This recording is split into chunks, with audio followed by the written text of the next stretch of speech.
Hello, cats. I don't know why I called you cats. Maybe because I have mad respect for cats.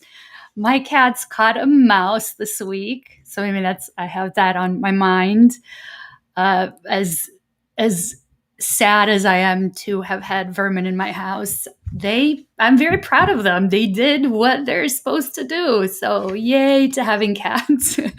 I'm also laughing because today of all days, during this session, I have construction happening above. It was one of those last minute things, and they called me and they said, "We're coming tomorrow."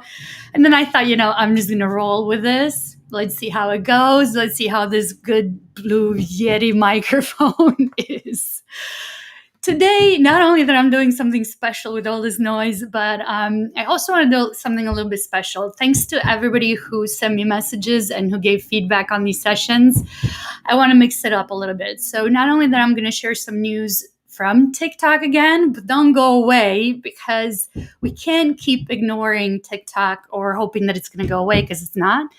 I also have very brief news from Instagram and Twitter, and I want to talk about an article from the Harvard Business Review entitled "How to Not Buy the Wrong Marketing Tech" or something like that. We'll get to that in a minute, but it's about marketing technology, some of the pitfalls, and how to do it better. If you're watching this live, I'm trying to keep these in under 15 minutes. Don't forget to say hi, drop your comments there. So, and I wanted to give the right expectations that I'm going to start with TikTok, then a little bit of Instagram and Twitter. That's going to take less than a minute. And then we're going to dive into a couple of other things. I also forgot, I got some news about Future PLCs, the UK media company. They drove nearly $1 billion in e-commerce sales last year. So I wanted to talk about that and what it means to you. So let's dive in. Lots of news from TikTok. And these days, whenever we start talking about TikTok, people are like, no, I don't want to know about this. Like, there's an edge of panic to it, and I feel it too. But they just keep pushing new things out there. And for advertisers, it's going to be important to hear this thing. Even for B2B companies, there's something there that's indicating that we may be moving in a direction where even B2B companies are going to be able to take advantage of what TikTok has to offer. So the first piece of news is that they're launching Spark Ads. Spark Ads will enable brands to promote creator content. So let's say that you're a brand and you see something fun that a fan is doing, even if you haven't sponsored them to do so, you can choose to boost that content, to promote that content. Now, of course, in testing, brands did sponsor influencers on TikTok. And one of the case studies that TikTok has published comes from Vessi, a Canadian footwear company. And they reported getting a 2 time plus return on ad spend from promoting this influencer's post on TikTok.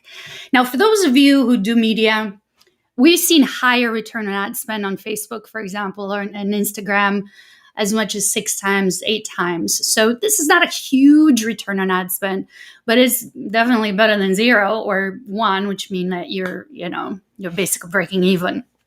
So promising there. And the reason why I love this way of advertising is because way too often when we work with influencers, we're trying to stage it. I know a lot of brands who do photo shoots with their influencers. Instead of letting them authentically create content by including your brand into their day-to-day activities, the funny things and interesting things that they're creating and sharing on TikTok or even on Instagram. So TikTok is really stressing authenticity here. And brands who do marketing well know how powerful authenticity is.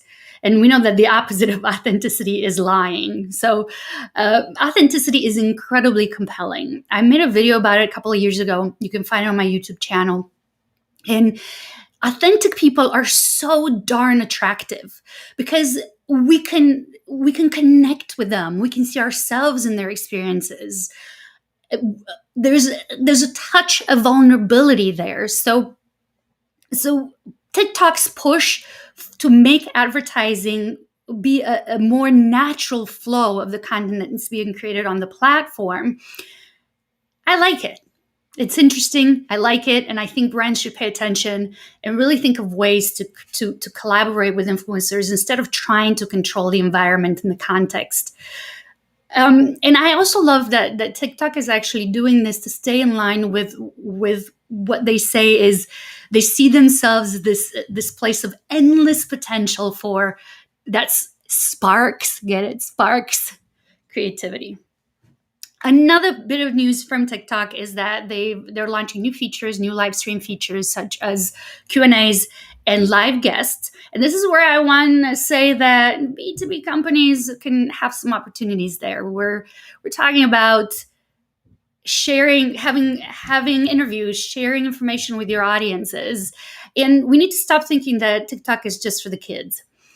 One of the things that I remind marketers, and I have to remember this myself, is that we're not marketing to those who post content on social media. We're marketing to those who consume content on social media. So they're the hidden ones. And a lot of people of all ages are now consuming content on TikTok. You see the TikTok posts and articles and so on. So it's become mainstream and an accessible platform for everyone. So brands need to start thinking about, at least with this interview and live Q&A feature, is there a place for them to get their message out where people spend time consuming content? And remember, just because you're in B2B, that doesn't mean you have to be boring. You can have fun with it. You can play with it. TikTok is a great place for that. Another bit of news from TikTok, and then we're going to move on to other things, is that they are tapping the video delivery platform Vimeo to help businesses create the ads. So Vimeo has an editing feature to it, and TikTok is going to plug in straight to that, so you can push your video brand from Vimeo straight into the TikTok ads platform. So again, this is an advertising move, and it's worth paying attention. That's a lot of news from TikTok very fast. Now, Instagram is making all sorts of changes to copy TikTok, and they feel the pressure of the competition, but TikTok is running strong. They're not giving up and doing some interesting things. All right, moving on, Instagram. They've doubled their data tracking period from 30 days to 60 days. Yay, we love data. But is more data really better? Well, if you've been paying attention to the 30 days data, you may find 60 days useful. So, I want to encourage you, if you haven't been keeping track of how your content does on Instagram, now you have a much wider time frame, and you need to start doing it. But just because it's 60 days, it presents some advantages. But if you haven't used it before, maybe this is a good time to start tracking that. Another fun thing happening is from Twitter. They're feeling the pressure so from their competition. So they're testing a thumbs down option. Now, people are saying, we've been waiting for the thumbs down option. Well, Reddit and Quora have that. That's been around for a long time. But for the mainstream social networks, this is a first. And of course, Twitter blew up, and people were thinking that this is just going to open up the door for a lot of conflict and more trolling and so on. Well, if you give something a thumbs down, a comment a thumbs down, the person who wrote the comment is not going to know that you did it. Okay, it's only going to be visible to you, but it is going to be used by Twitter to figure out what types of comments people find useful or interesting. And they've made it clear in their Twitter posts that it is just a test. So we'll see what that's going to lead to. My guess is going to play a part into their algorithm. Our favorite topic of conversation is trying to decode social networks algorithms, but any extra bit of data like this, what people downgrade, is definitely probably, listen to me, I'm pretty sure it's going to play a part in the algorithm. All right, moving on to Future PLC. Now, Marie Claire is part of that media company, And why are we talking about that is because they had a record year last year in sales. And what does that mean is that these are affiliate sales. So they have a proprietary engine called Hawk. And this engine scours the web and is able to identify when an article mentions one of their affiliates and pull in the real-time pricing for those products into the articles. Why am I bringing it up? It's because they saw an incredible increase last year as people purchase more online. They also were able to use the data to track categories of what's most interesting to people. Now, advertisers have been really concerned with the changes that iOS 14.5 has brought upon, with the changes where Apple allows people to have better control over what data is being shared and with what companies. So it's, we're afraid it's limiting, that change is limiting our advertising targeting potential. And we're seeing, potentially a decline in results. So we're talking a lot and we're thinking a lot about what alternate ways we have to get our products within a context or services within the appropriate context in front of people who would be the ideal target audiences. Well, affiliate linking is one of those. And as this case study proves, it's been growing. And so a lot of brands can look into this to replace some of the revenue they feel they've lost by not having those refined targeting capabilities. And the one thing that I'm going to take a little extra time talking about is an article from the Harvard Business Review. And this is more a conversation for B2B companies or any company that is considering or has a MarTech stack as part of their marketing and sales. And the reason why I want to talk about this is because I read this article and I was like, yes, 100%. We need to talk about this and the people need to hear this. So the article is by Caramella and Brian Cooper, and it's called Don't Buy the Wrong Marketing Tech. And let's admit it, marketing tech has become a challenge. We talk about it a lot. I see the question a lot. What are you using? What's best to use? And so on. And most of us marketers know enough of marketing and sales to understand how those technologies work. And we know what needs to happen. We read case studies. We see our competitors and what they're doing. And we know what needs to happen. And we think that this tool is going to solve those problems for us, is going to make that magic happen for us. Those of you who have heard my talks on digital detox probably know how passionate I am about this concept of taking back control of technology. I've been fascinated with how we are giving our control to technology. They promise that they're going to make us more efficient. We're going to manage our email better. It's going to make us more productive with this new product management tool. It's going to improve our sales. It's going to improve our marketing. And we hear those promises. We compare ourselves to our neighbors or to our competitors.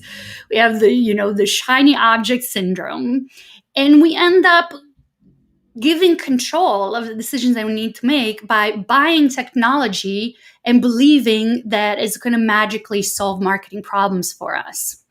And this is what this article is basically about. It's about not falling into some of the pitfalls of choosing the marketing technology before you've even figured out what you're trying to accomplish, how you're going to get there. So I use the following formula, and I'm going to show you what the authors are also suggesting to do. The formula that I have used and that I recommend is going to make a lot of sense to you. It's what we talk about all the time. Right? Start by knowing your customers and what is their journey. And then figure out how you can follow along with them on this journey. And then lay out the strategies that are going to take the shape of following them along. And then map out the tactics at each stage or within each context that represents this journey. And only after you've done that, and also figure out how you're going to measure results, that's going to go across all of those tactics, the market and journey stages, should you start thinking about, all right, what technology do I need to use to make this marketing happen, to make these all of this flow, and not have any wheels that fall off. What often happens is that, and I've I talk about this a lot, how marketing, sales, communications, customer service need to merge. Because what often happens is that we have different departments using their own technology that doesn't connect with each other. So we're talking to people at different stages in their life cycle, independent of each other. That's not going along with them on a journey. And that's like having a car that has one wheel that fell off, and we're expecting to be able to run this car, to use this car to get to where we want to go. If one piece in that marketing tech stack is malfunctioning, or is not properly connected to everything else, or is not aligned, the data is not flowing properly, that's like you're about to lose that wheel, and it's going to happen, and you're not going to get anywhere. And I would hate for you to blame that on marketing or on sales or on customer service. So we need to take a realistic look and see, how did we make these decisions? So that was the framework that I gave you. This is what it looks like from the article from Mellon Cooper. So you can see here they recommend the 3Ds: deconstruct, decompose, and then design. So deconstruct the customer journey, then decompose the different marketing that you're going to do, or marketing, sales, communication, etc. Then write out your flows, how the data flows, of course, the analytics that's going to run with it. And then you can decide what marketing technology is going to help you get to your goal, make this picture happen. Okay, so we should all have that all mapped out, that all designed out. They give the example of Oracle. According to them, it's a company that does this very well. And there was one very interesting comment about Oracle that stood out to me, or how their entire structure works. They said that the firm, that their success was due to their firm attention to implementation. Attention to implementation, which also took the shape of an organizational restructure that allowed them to put in place the oversight for such a transformation to happen, and for the future growth of that, because change needs to continue to happen, and so on. Marketing, sales, customer service, and so on couldn't function independently anymore, independently from a marketing tech stack perspective. They all had to work together. The leaders of this process also had to do internal communications to get buy-in from all sorts of stakeholders. It was part of an organizational change. And that's how deep marketing runs. We can't think of it as an afterthought, especially with how powerful technology can be and what it can do for us in terms of growth. We have to think differently. And this idea that the attention to implementation is going to make or break your MarTech stack success is very, very important. We need to take that time. Also, in some cases, the MarTech may be too complicated for a small business. So if you're a small business and you design your map and you realize that there's 2 or 3 tools that are going to help you do exactly what you need to do to grow your revenues, then do that. You don't need something expensive or super complicated. But if you're a large organization like Oracle, it's worth taking that time to structure things right from the beginning, and then marketing is going to work very well for you. But I would hate for you to start blaming marketers when the failure is that wheel that fell off because poor choices of how technology integrates with your strategies and your ultimate goal. I hope that you found this useful.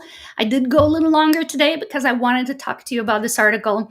What other topics would you like me to cover? I will try every Thursday at 1 p.m. Central Time to bring you the news, as well as a discussion around a topic, maybe even some guests. So suggest some topics, suggest some people who may be interested in contributing to this news brief.